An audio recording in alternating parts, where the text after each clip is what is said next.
जय माता दी मित्रों, वेलकम टू नवदुर्गा माता मंगरोली यूट्यूब चैनल।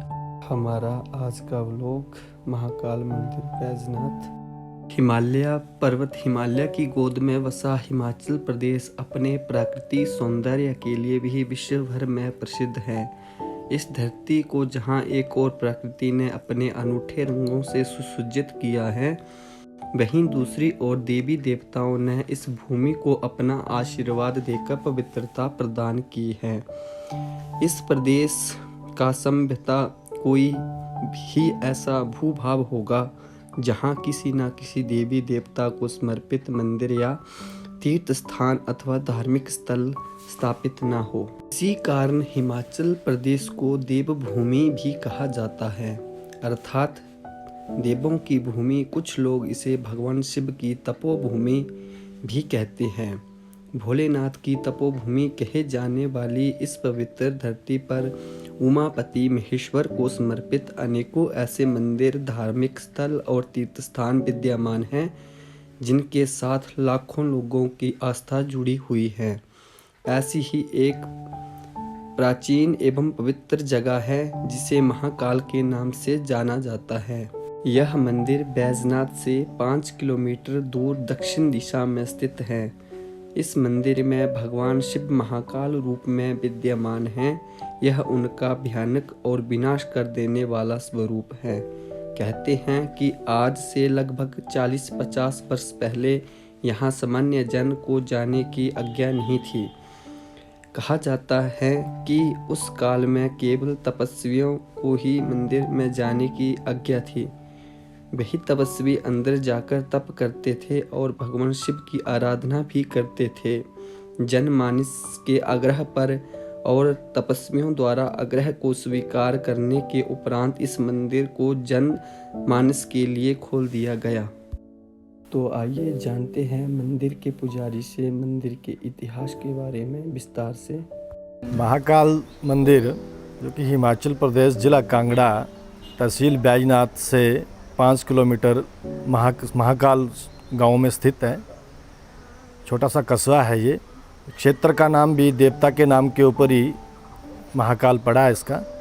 कालांतर में जब समुद्र मंथन हुआ था, समुद्र मंथन में जालंधर नाम के दैत्य की उत्पत्ति हुई थी।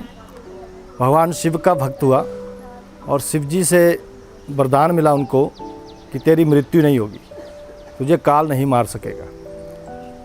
वरदान मिलने के बाद उसने देवी देवताओं ऋषियों को तंग किया, तो भगवान शिव उसका वध करने के लिए महाकाल बने इस क्षेत्र में।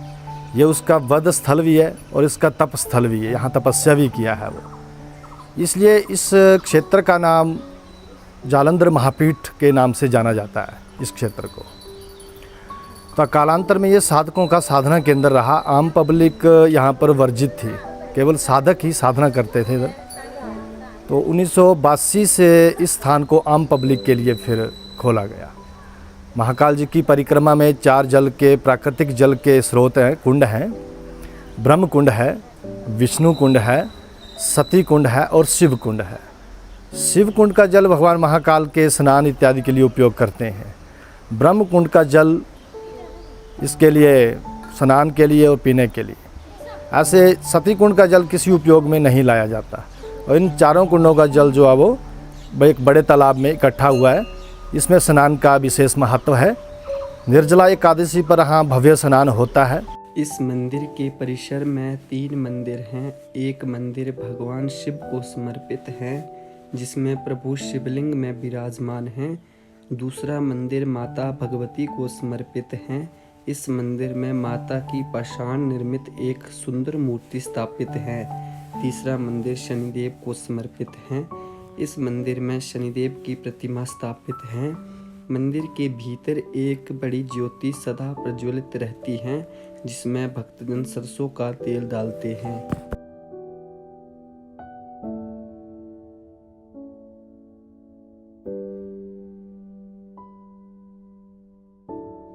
कालांतर में स्वामी रामानंद जब यहाँ आए तो इस जगह में अघोरी साधक रहा करते थे, जो तंत्र की दृष्टि से श्री महाकाल जी का विशेष महत्व है। यहाँ पर तंत्र की साधना हुआ करती थी, अघोरी लोग साधना किया करते थे। अंतिमा घोरी अशोक नाम के हुए और उन्होंने महासाधना की, इधर अघोर साधना शिव की। अभी वो नहीं रहे हैं। उसके बाद से इस स्थान को आम पब्लिक जो दर्शनार्थ के लिए खोला जा चुका है। अभी इसका कार्यभार न्यास जो है वो हिमाचल प्रदेश सरकार के अधिनियम 1984 एक्ट के अंडर इसको अधिग्रहित किया गया। अभी सरकार इसकी देखरेख करती है और भाद्रपद मास में यहाँ भारी संख्या में भारतवर्ष से श्रद्धालु शनि पूजा के लिए आते हैं।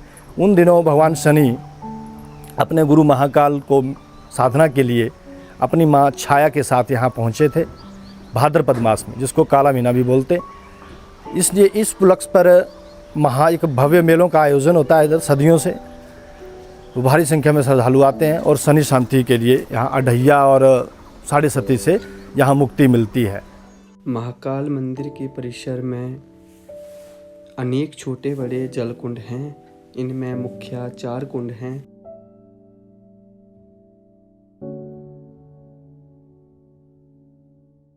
त्रिमूर्ति को समर्पित 3 कुंड हैं। त्रिमूर्ति अथवा ब्रह्मा, विष्णु और शंकर शिव की जल कुंड ब्रह्मा जी को समर्पित हैं। इसे ब्रह्म कुंड कहा जाता है। इसके निकट ही दूसरा कुंड भगवान विष्णु को समर्पित है। इसे विष्णु कुंड कहते हैं। और तीसरा जल कुंड भगवान शिव को समर्पित है और इसे शिव कुंड कहते हैं। इसके निकट ही चौथा जल कुंड है। यह जल कुंड मां शक्ति को समर्पित है। इसी कारण इसे शक्ति कुंड कहा जाता है। ब्रह्म कुंड और विष्णु कुंड जल से भक्तजन स्नान करते हैं। शिव कुंड और शक्ति कुंड के जल से स्नान करना वर्जित है। शिव कुंड और शक्ति कुंड का जल ही शिवलिंग पर अर्पित किया जाता है। ऐसा माना जाता है कि यह जल कभी खराब नहीं होता, सदैव स्वच्छ रहता है। बहुत से भक्तजन इस कुंड से जल को किसी बर्तन में भरकर अपने घरों को ले जाते हैं। यह जल शुभ व पवित्र माना जाता है। महाकाल मंदिर पवित्र तथा प्राचीन मंदिरों की संरक्षण अति आवश्यक है। यह मंदिर हमारी संस्कृति धरोहर का एक भाग है, जिसको सुंदर व स्वच्छ रखना हम सब का दायित्व है। जय महाकाल।